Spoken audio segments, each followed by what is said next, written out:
Assalamualaikum warahmatullahi wabarakatuh. Perkenalkan, nama saya Rachel Najma Siva dengan NIM 22070176079 yang akan mempresentasikan tentang mini riset lansia narapidana pencurian di Lapas Kelas 1 Kedung Pane, Semarang. Baik, untuk pendahuluan, menurut Prasetyo et al., di Indonesia ini merupakan ada kelompok rentan yang perlu dilindungi, termasuk juga anak-anak, perempuan, dan lansia. Kemudian tanggung jawab pemerintah merupakan eh, memberikan suatu jaminan perlindungan dan perlakuan yang layak bagi kelompok rentan tersebut. Namun hingga saat ini perlindungan dan perlakuan terhadap pelanjut usia di dalam penjara masih menjadi perhatian utama dikarenakan masih banyak penjara yang belum memberikan perlakuan khusus bagi mereka. Nah, sesuai dengan peraturan hukum Menteri Hukum dan Hak Asasi Manusia nomor 32 tahun 2018 yaitu tentang perlakuan bagi tahanan dan narapidana lanjut usia, yang dimana hal ini ditegaskan dalam pasal 1 bahwa lanjut usia merupakan narapidana yang berhak mendapatkan perlakuan khusus seperti halnya lansia itu yang termasuk dalam 60 tahun ke atas, kemudian perlakuan khususnya yaitu seperti upaya yang ditunjukkan untuk memberikan kemudahan pelayanan tersebut guna membantu lansia dalam memulihkan dan mengembangkan dirinya agar dapat meningkatkan taraf kesejahteraan sosialnya. Selanjutnya, kajian teoritis. Nah, berikut ada beberapa penurunan kualitas hidup yang dimiliki lansia menurut James 2007. Yang pertama yaitu rohani atau batin. Nah, keterlibatan pemikiran rasional dan irasional secara tidak sadar menciptakan tingkat stres yang tinggi bagi orang lansia, karena mereka harus menghadapi perubahan dalam kapasitas fisik dan kognitifnya, seperti halnya pensiun, kemudian diskriminasi usia, perpindahan tempat tinggal, serta kehilangan anggota keluarga dan teman-teman akibat kematiannya.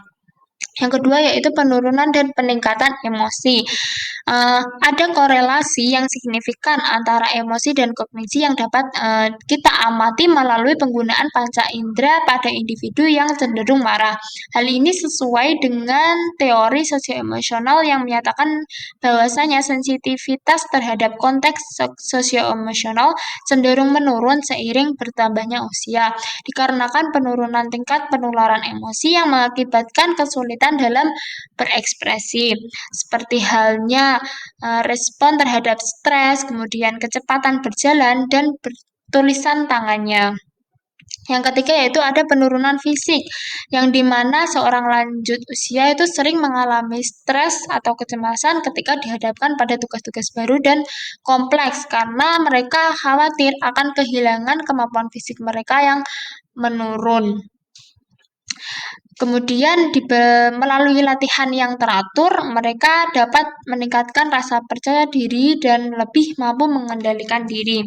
Dikarenakan mengalami penurunan kemampuan dalam berbagai aspek seperti psikologis, fisiologis, psikososial, dan psikologis, seorang lansia memiliki kebutuhan yang berbeda dengan orang dewasa pada umumnya.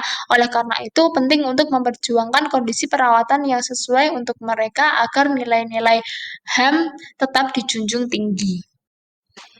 Baik, untuk metode yang digunakan dalam pengambilan data menggunakan observasi dan wawancara. Nah, alat bantu dalam pengambilan data meliputi pertanyaan wawancara, lembar observasi, dan alat tulis. Sebelum melakukan wawancara, ada beberapa prosedur yang dilakukan, seperti halnya mengajukan surat izin dari fakultas untuk diberikan kepada Kemenkumham, kemudian mengajukan surat untuk diberikan kepada pihak lapas dan mengatur hari untuk wawancara. Nah, pada hari wawancara sebelum masuk dilakukan pemeriksaan terlebih dahulu seperti cek kesehatan dan meninggalkan barang bawaan.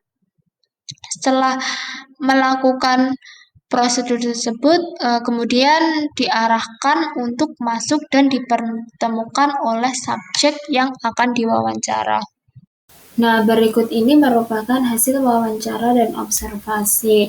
Untuk nama subjek berinisial H, kemudian usianya 61 tahun, kemudian jenis kelaminnya laki-laki. Nah, untuk tanggal wawancara sendiri pada tanggal 2 Mei 2024 dan tempatnya di Lapas Kelas 1 Gedung Pani Semarang.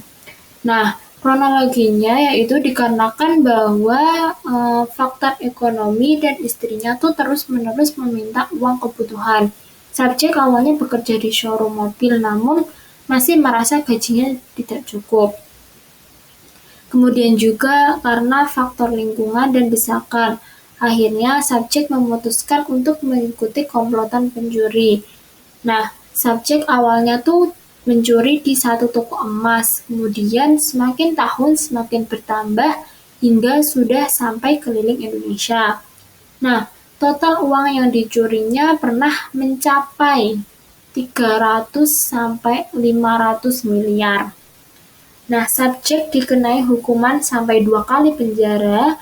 Kemudian subjek tertangkap pada tahun 2008, yang pertama berada di Solo selama 13 tahun, dan yang kedua berada di Lapas Kelas Gedung Pane Semarang ini, yaitu dijatuhi hukuman seumur hidup. Kemudian selama di lapas, subjek masih mengikuti kegiatan-kegiatan yang ditentukan lapas, seperti menjadi tamping atau tahanan pendamping. Itu biasanya tugasnya menemani tahanan yang ingin berbicara dengan petugas, atau misalnya meminta obat atau meminta suatu hal ke petugas. Nah, kemudian subjek juga ikut berjualan di kantin. Lalu untuk kamar antara lapas non-lansia dengan lansia itu dibedakan. Nah, untuk lansia itu biasanya di blok A yang isinya 200 orang dan per kamarnya berisi 15 orang.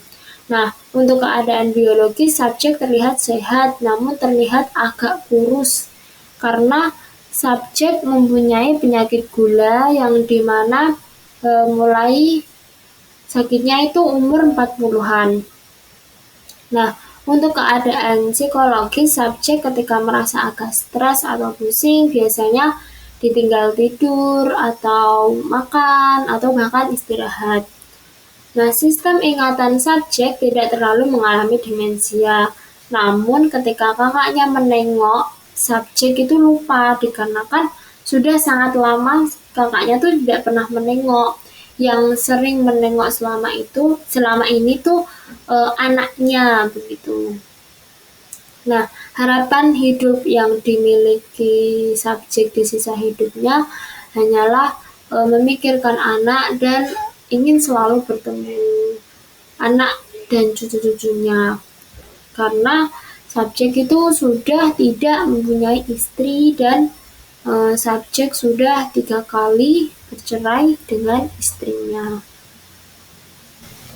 Berikut lampiran ada hasil catatan, observasi, dan wawancara. Kemudian ada juga surat izin dari Kemenkumham untuk ke lapasnya.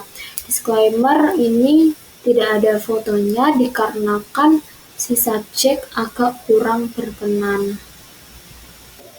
Baik, terima kasih atas perhatiannya. Mohon maaf jika ada salah dalam pengucapan kata. Wassalamualaikum warahmatullahi wabarakatuh.